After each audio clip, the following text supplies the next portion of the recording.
de la mujer desaparecida, de Agatha Christie.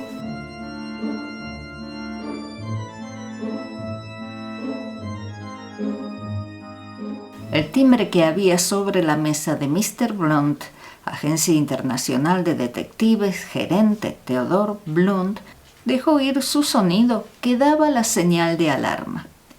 Al instante, Tuppence y Tommy corrieron a sus respectivos agujeros de observación, desde donde podía verse lo que ocurría en la oficina exterior.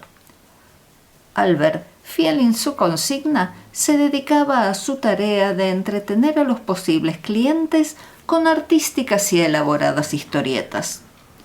«Voy a ver, caballero», decía, «pero me temo que Mr. Blunt estará muy ocupado en este instante. Tiene una conversación telefónica urgente con Scotland Yard». «Bien, en ese caso esperaré», contestó el visitante. «No tengo en este momento ninguna tarjeta mía. Dígale usted que me llamo Gabriel Stevenson». El cliente era un magnífico ejemplar de masculinidad con una altura de poco más de 1,80 m, cara bronceada en la que se veía claramente las huellas inconfundibles de los elementos y unos ojos azules que hacían un marcado contraste con el color moreno subido de la piel. Tommy tomó rápidamente una determinación. Se puso el sombrero, cogió los guantes y abrió la puerta deteniéndose en el umbral. «Este caballero desea verle, Mr. Blunt», dijo Albert. Tommy frunció ligeramente las cejas y consultó su reloj de pulsera.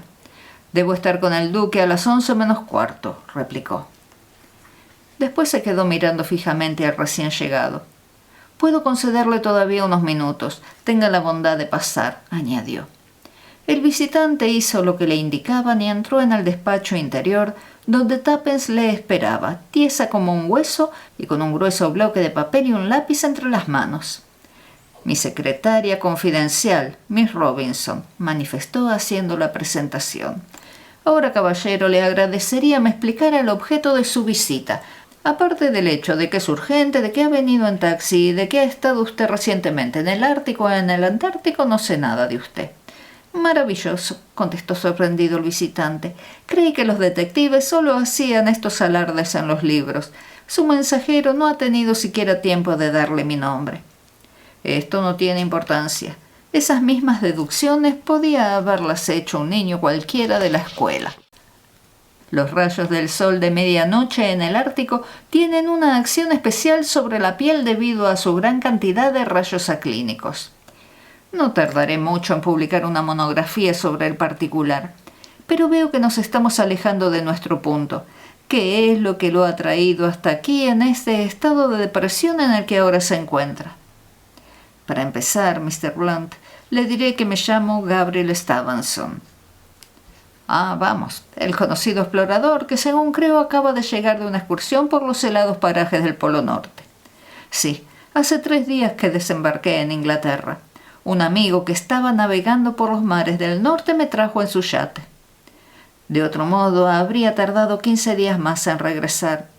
Ahora debo decirle, Mr. Blunt, que antes de zarpar para esta última expedición, de esto hace ya 2 años, tuve la gran fortuna de entrar en relaciones formales con Mrs. Maurice Leigh Gordon. Mrs. Leigh Gordon era antes de su primer matrimonio la honorable Hermione Crane, segunda hija de Lord Lancaster, concluyó diciendo Tuppence como muchacho que recita una lección, que murió, si no me equivoco, en la última guerra. Tommy le echó una mirada de complacida sorpresa. Stevenson hizo una señal de asentimiento e inmediatamente prosiguió.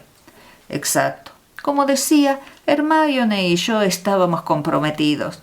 Yo le ofrecí renunciar a dicha expedición, pero ella, Dios la bendiga, no quiso aceptar lo que para mí hubiese constituido un verdadero sacrificio.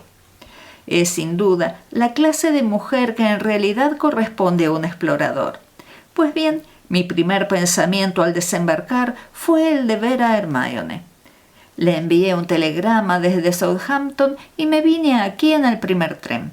Sabía que estaba viviendo en estos momentos con una tía suya, Lady Susan Cronray, en la calle Pond, y allí me dirigí. Con gran desencanto supe que Hermie se hallaba de visita en casa de unos amigos en Northumberland y que no regresaría hasta dentro de unos días. Como ya le dije, mi vuelta no era esperada hasta la quincena siguiente. Al preguntar por la dirección de dichos amigos, observé que la vieja tartamudeaba sin acertar a decir exactamente el nombre de la familia con que Hermie se había ido a vivir temporalmente. Debo confesarle, Mr. Blount, que Lady Susan es una mujer con quien no he llegado nunca a congeniar. Es gorda, cosa que por idiosincrasia me molesta ya sobremanera en cualquier mujer, y tiene una papada absurda que le cuelga casi hasta la mitad del pecho. No lo puedo remediar, detesto la obesidad. Y la moda parece estar conforme con sus apreciaciones, Mr. Stevenson, asintió Tommy. Todos tenemos nuestra particular aversión. La de Lord Roberts dicen que eran los gatos. Tenga presente que no he querido decir con ello que Lady Susan no sea para los otros una mujer encantadora. Eso no, pero no lo es para mí. Siempre he tenido la sensación de que desaprobaba nuestras relaciones y que no perdía ocasión de intrigar en mi contra en el ánimo de Hermie. Esto se lo digo a título de comentario y dele el valor que usted estime justo. Llámele prejuicio si quiere, y prosiguiendo con mi historia, le diré que soy terco y que no salí de la calle Pont hasta lograr 2 o 3 direcciones de personas en cuyas casas, y a juicio de Lady Susan, podría encontrarse Hermie. A continuación tomé el tren Correo del Norte. Por lo que veo, es usted un hombre de acción, Mr. Stevenson, replicó Tommy sonriente. El resultado de mi viaje fue como una bomba para mí. Mr. Blount, ninguna de las personas a quienes visité sabía nada de Hermie. Me volví a Londres a toda prisa y me dirigí de nuevo a casa de Lady Susan. En honor a la verdad, le diré que ésta pareció sobresaltarse. Admitió que no tenía idea de dónde podría estar Hermie en realidad. De todos modos, se opuso tenazmente a todo intento de notificarlo a la policía. Adujo como razón que Hermie no era ya una niña, sino una mujer independiente, amiga de hacer su santa voluntad. Estaría sin duda llevando a cabo alguno de sus innumerables planes. Era perfectamente admisible que Hermie no tuviese que dar cuenta a Lady Susan de sus pasos, pero no pude por menos que sentirme preocupado. Tenía ese vago presentimiento que se apodera de nosotros cuando algo malo ocurre a nuestro alrededor. Me disponía a partir cuando llegó un telegrama dirigido a Lady Susan. Después de leerlo con expresión de alivio, me lo entregó. Decía así: he cambiado planes, salgo para Montecarlo, donde permaneceré una semana. Hermie. Tommy tendió una mano. ¿Tiene usted el telegrama consigo? No, pero fue puesto en Maldon, Surrey. Me fijé en este detalle y la verdad me chocó. ¿Qué estaría haciendo Hermie en Maldon?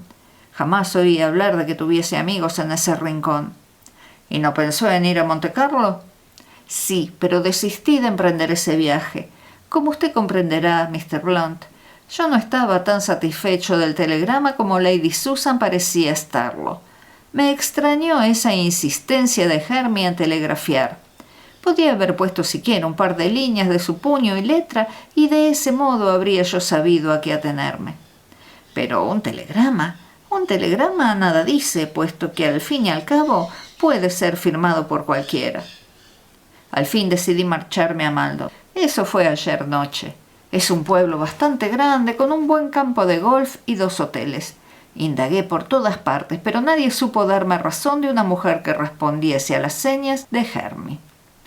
Volviendo en el tren, leí su anuncio y pensé que lo mejor sería encomendar el asunto en sus manos. Si Hermie se ha marchado en realidad a Montecarlo, no quiero poner a la policía sobre su pista y provocar un escándalo. Pero tampoco quiero continuar corriendo como un loco de un lado para otro. Permaneceré en Londres a la espera de que se produzcan los acontecimientos. ¿Qué es lo que usted sospecha en realidad? No lo sé, pero me temo que algo malo ha debido de ocurrirle. Con un movimiento rápido, Stevenson sacó su cartera y mostró a Tommy una fotografía que guardaba en su interior. «Esta es Hermione», dijo. «Lo demás corre de su cuenta, Mr. Blount». El retrato representaba a una mujer gruesa pero de cara agraciada, sonrisa franca y mirada atrayente. Ahora, Mr. Stevenson, ¿está usted seguro de no haber omitido nada? Seguro. ¿Ningún detalle, por pequeño e insignificante que pudiera parecerle? Creo que no. Tommy lanzó un profundo suspiro. Eso hará el trabajo dificultoso en extremo, añadió. Habrá usted observado, Mr. Stevenson, que un pequeño detalle es a menudo la clave para el esclarecimiento de un misterio policíaco. Este caso, desgraciadamente, no presenta ninguna característica de relieve que pudiera servirnos de punto de partida. Creo que prácticamente tengo el caso resuelto, pero no estará de más el esperar a que el tiempo confirme mis sospechas. Tomó un violín que había sobre la mesa e hizo correr 1 o 2 veces el arco sobre las cuerdas. Tuppence cerró con fuerza los párpados y aún el propio explorador dio un pequeño respingo. El ejecutante volvió a dejar el instrumento en el sitio que antes ocupaba. «Son unos acordes de Moslokensky», murmuró muy serio. «Déjeme su dirección, Mr. Stevenson, para que pueda comunicarle cualquier progreso que realicemos». Al abandonar la oficina al visitante, Tuppence cogió el violín y lo encerró bajo llave en uno de los armarios. «Si quieres hacer el papel de Sherlock Holmes», le dijo, «te traeré una jeringa y una botella en la que ponga coca, pero por lo que más quieras, no se te ocurra volver a tocar el violín». Si ese explorador no hubiese sido un infeliz, se habría dado perfecta cuenta de que tú no eras un detective, sino un mentecato. ¿Insistes todavía en seguir haciendo el papel de Sherlock Holmes? Creo que hasta la fecha no lo he hecho de todo mal, respondió Tommy con un dejo de complacencia en sus palabras. No me negarás que las deducciones que hice fueron del todo acertadas. Hube de arriesgarme a mencionar lo del taxi porque después de todo es la forma más natural de locomoción para venir a un lugar tan apartado como este. Lo que ha sido una gran suerte es que se me ocurriese leer las notas de la sociedad en el Daily Mirror y enterarme de la formalización de sus relaciones con esa señora, observó Tuppence. Sí, no te lo niego. Ese fue un golpe teatral para levantar el prestigio de los brillantes detectives de Blunt. Este es decididamente un caso para Sherlock Holmes. No es posible que ni aun tú hayas podido dejar de ver la similitud que existe entre este caso y la desaparición de Lady Frances Carfax. ¿Esperas acaso encontrar el cuerpo de Mrs. Lake Gordon en algún sarcófago? Lógicamente, la historia acostumbra repetirse. En realidad, ¿qué es lo que crees tú? Pues te diré, respondió Tuppence. La explicación más plausible parece ser la de que, por la razón que fuere, Hermie, como él la llama, teme encontrarse con su prometido y de que Lady Susan, también con sus motivos, es la patrocinadora de ese misterioso juego de escondite. Eso mismo se me ha ocurrido a mí, dijo Tommy, pero creí conveniente hacer ciertas comprobaciones antes de ir a Stevenson con una explicación así. ¿Qué te parece si nos diésemos un salto a Maldon en Canto? Tampoco estaría de más llevarnos unos cuantos palos de golf. Habiendo aceptado Tuppence, la Agencia Internacional de Detectives quedó bajo el exclusivo cuidado del joven y despejado Albert. Maldon, si bien considerado como un excelente lugar de residencia, no se distinguía precisamente por su extensión. Tommy y Tuppence, después de hacer cuantas indagaciones su ingenio pudiera sugerirles, se encontraron con que no habían conseguido adelantar un solo paso en su misión. Fue ya al decidirse a volver a Londres cuando a Tuppence se le ocurrió una idea genial. «Tommy, ¿por qué pusieron Maldon Surrey en el telegrama?» «¿Por qué lo habrían de poner, idiota? Porque Maldon está en Surrey. Veo que el idiota eres tú. No era eso lo que yo quise decir. Si tú recibes un telegrama de, digamos, Hastings o Torquay, nunca ponen el condado tras el nombre de la ciudad, pero en cambio cuando es Richmond, ponen siempre Richmond, Surrey. ¿Por qué? Porque hay 2 Richmond, contestó Tuppence. Tommy, que es quien iba al volante, aminoró la marcha del coche. Tuppence, creo que hay algo de cierto en lo que acabas de decir. Vamos a hacer algunas averiguaciones en la próxima estafeta. Se detuvieron frente a un pequeño edificio que había en medio de la calle principal de la villa. Pocos minutos fueron suficientes para aclarar el hecho de que en realidad había 2 Maldon, Maldon Surrey y Maldon Sussex. Este último, si bien menor que el anterior, provisto de su correspondiente oficina de telégrafos. «¿Lo ves?», dijo excitada Tuppence. «Stevenson sabía que Maldon estaba en Surrey. Así es que apenas si miró la palabra que, empezando también con S, seguía después de Maldon. Mañana», añadió Tommy, «iremos a Maldon, Sussex». Maldon, Sussex era totalmente diferente de su homónimo de Surrey. Estaba a algo más de 6 kilómetros de la estación del ferrocarril y tenía 2 tabernas, 2 pequeñas tiendas, oficina postal y telegráfica combinada con la venta de tarjetas postales y dulces de todas clases, y unas 6 o 7 no muy espaciosas ni lujosas viviendas. Tuppence se encaminó a las tiendas mientras Tommy lo hacía en dirección al bar, El Gallo y El Gorrión. Media hora después volvieron a encontrarse. «Buena cerveza», contestó Tommy, «pero ninguna información». «Más vale que pruebes en el otro bar. Yo me vuelvo a la oficina de correos. Hay allí una vieja bastante áspera, pero he oído que la llaman para comer». Al llegar allí se puso a curiosear unas tarjetas. Una muchacha jovencita de cara sonrosada, masticando aún, apareció en la puerta que comunicaba con la trastienda. «De momento quiero estas 3», dijo. «¿Tienes la bondad de esperar un momento? Quisiera llevarme unas cuantas más». Mientras lo hacía no cesaba de hablar. «Qué pena que no me hayan podido ustedes dar la dirección de mi hermana», se lamentó. «Sé que vive por estos alrededores, pero he perdido la carta en que enseñaba sus señas. Su nombre es Lady Gordon». La muchacha movió la cabeza en sentido negativo. No recuerdo ese nombre. Y no será porque aquí recibamos muchas cartas. Aparte de la granja, no hay casas aquí que estén habitadas por forasteros». «¿Qué es la granja?», preguntó Tuppence. «¿Y a quién pertenece?». «Es una especie de clínica del doctor Harrison, para casos nerviosos en su mayoría. Hay señoras que vienen aquí para esas curas que llaman de reposo. Y eso sí que pueden hacerlo, porque no hay una villa en todo el condado tan tranquila como esta». Tuppence seleccionó al azar unas cuantas postales, pagó y se disponía a marchar cuando oyó decir a la muchacha: «Ese coche que viene hacia aquí es el del doctor Harrison».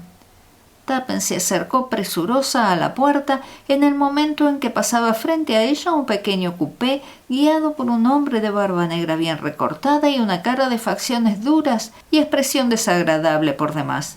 El coche se dirigía calle abajo. En aquel momento Tommy la cruzaba en dirección a Tuppence. «Tommy», le dijo tan pronto éste llegó a su lado, «creo que tengo lo que buscamos, la clínica del doctor Harrison. He oído hablar acerca de ella en el bar La Cabeza del Rey, pero si crees que ha tenido un ataque nervioso o algo por el estilo, lo más probable es que su tía o alguna de sus otras amistades estuviesen enterada de ello». «Claro, pero no quise decir eso. Tommy, ¿te has fijado en el hombre que iba sentado al volante?». «Sí, un tío con una cara de bruto que no se podía tener». «Ese era el doctor Harrison». Tommy lanzó un silbido agudo. «Pues parece muy atareado. ¿Qué dirías, Tuppence, si nos fuéramos a echarle un vistazo a esa granja?». Lograron encontrar el sitio, un inmenso caserón rodeado de terreno inculto y una alberca que corría a lo largo de la parte posterior del edificio. «Qué clínica más tétrica», dijo Tommy. «Me dan escalofríos de verla. No sé por qué, pero tengo la idea de que esto va a resultar un asunto más serio de lo que figurábamos.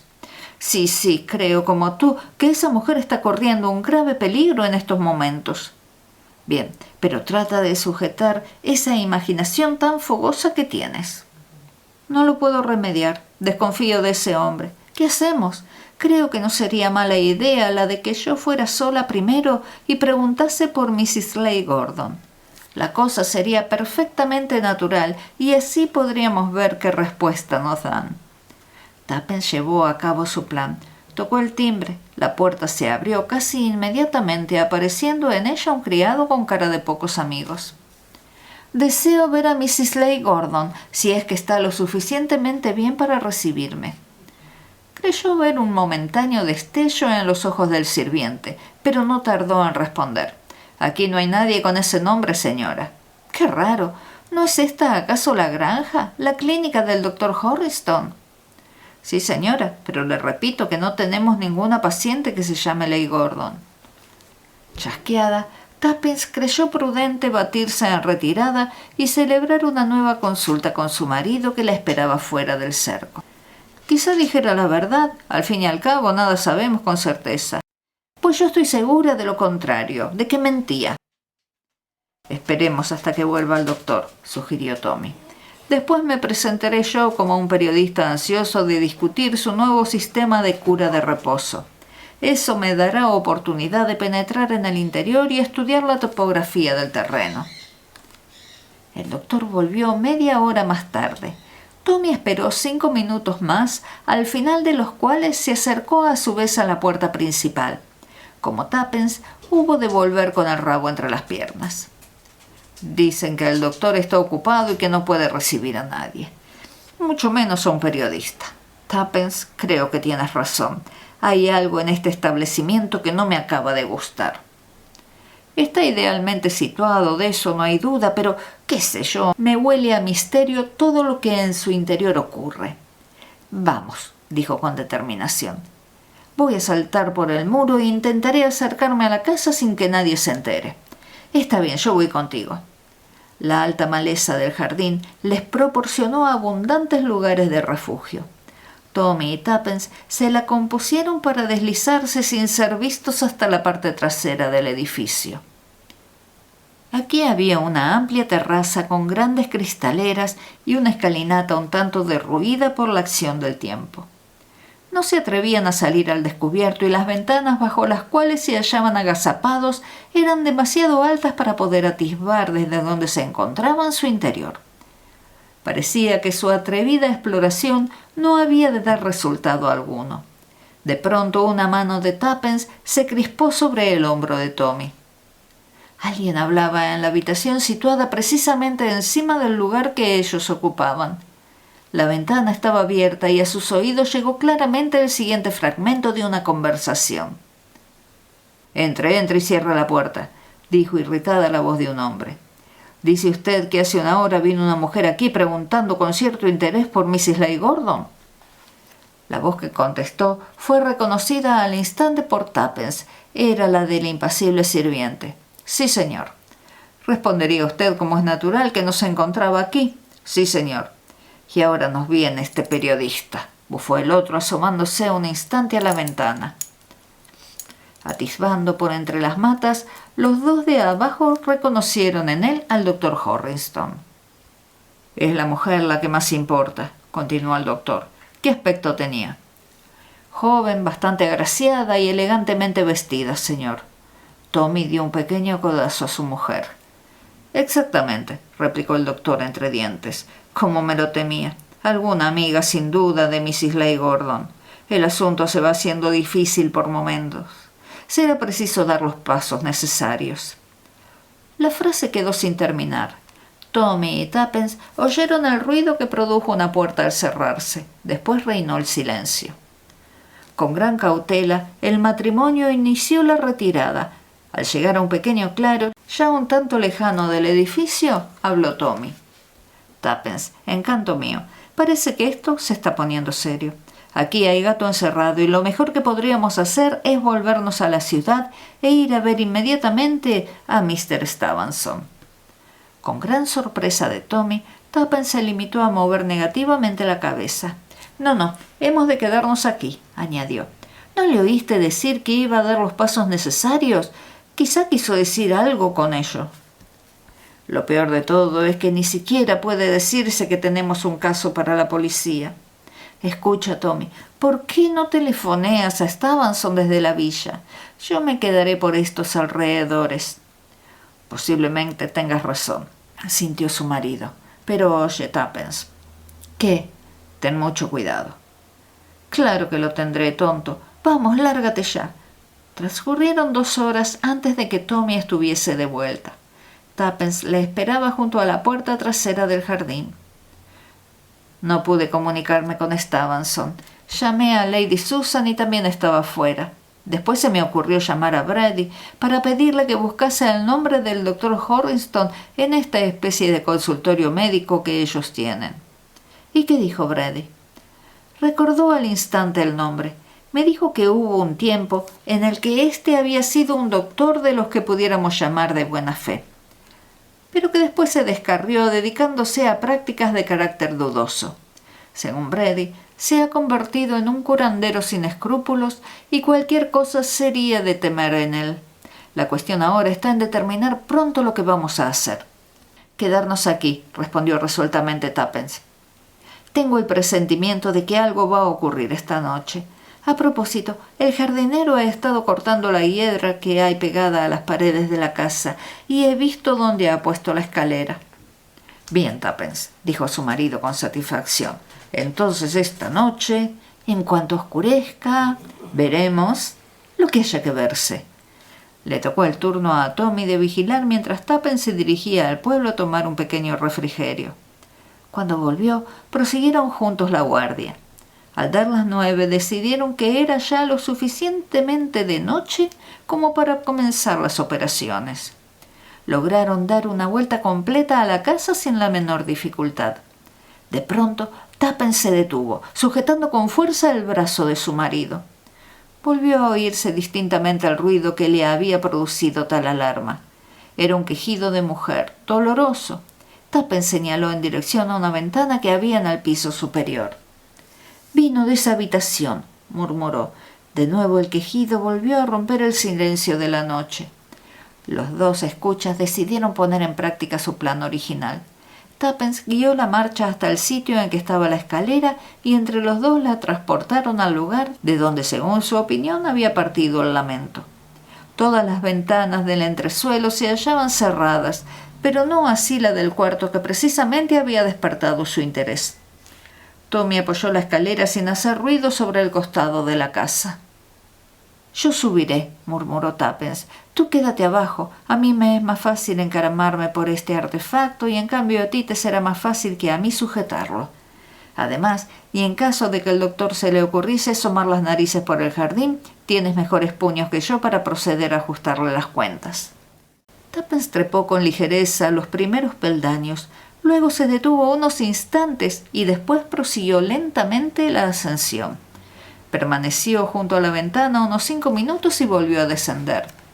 «Es ella», dijo casi sin aliento. «Pero, oh, Tommy, es horrible. Está tumbada en la cama quejándose como un niño y volviéndose constantemente de un lado para otro». Al llegar a la ventana vi entrar una mujer vestida de enfermera que le puso una inyección y volvió a salir sin pronunciar una palabra. «¿Qué hacemos?» «¿Está inconsciente?» «Creo que no. Es decir, estoy casi segura de que no lo está. En lo que no me fijé fue en si estaba amarrada a la cama. Voy a subir otra vez y como pueda me meto en la habitación». «Oye, Tuppence». «No tengas cuidado. Chillaré si ocurre algo. Hasta luego».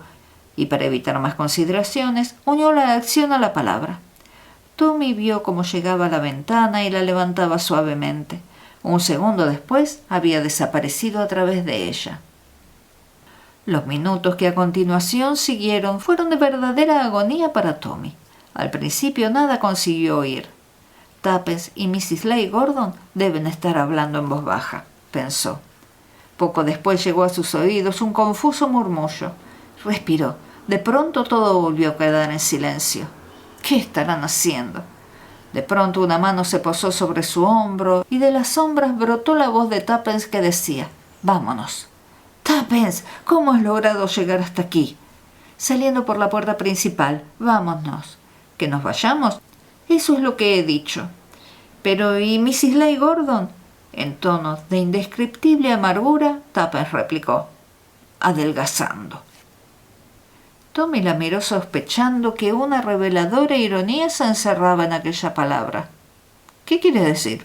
«Lo que has oído, adelgazando, desengrasando, reduciendo, como lo quieras mejor. ¿No oíste a Stevenson que ha estado ausente? Su Herme se ha echado encima unos cuantos kilos de más. Sintió pánico al enterarse del súbito regreso de aquel y se apresuró a someterse a un nuevo tratamiento del doctor Horriston. Se trata de no sé qué inyecciones que él las guarda en el mayor secreto y por las que carga a sus pacientes unas cantidades fabulosas. Es un charlatán, no hay duda, pero con suerte, puesto que aún hay gente que está convencida de la eficacia de su sistema. Stevenson se presenta en Londres con 2 semanas de anticipación, cuando ella hacía solo unos días que había empezado el tratamiento. Lady Susan, que había jurado guardar el secreto, desempeña a maravilla su papel de confidente, y henos aquí a nosotros como 2 tontos, haciendo el más espantoso de los ridículos. Tommy aspiró el aire con fuerza. «Creo, Watson», dijo con dignidad, «que mañana hay un magnífico concierto en el Queen's Hall y que estamos aún a tiempo de conseguir unas buenas localidades. En cuanto a lo ocurrido, te agradeceré borres este caso de nuestros registros. Le falta, ¿cómo te diré yo?, clase, carácter distintivo».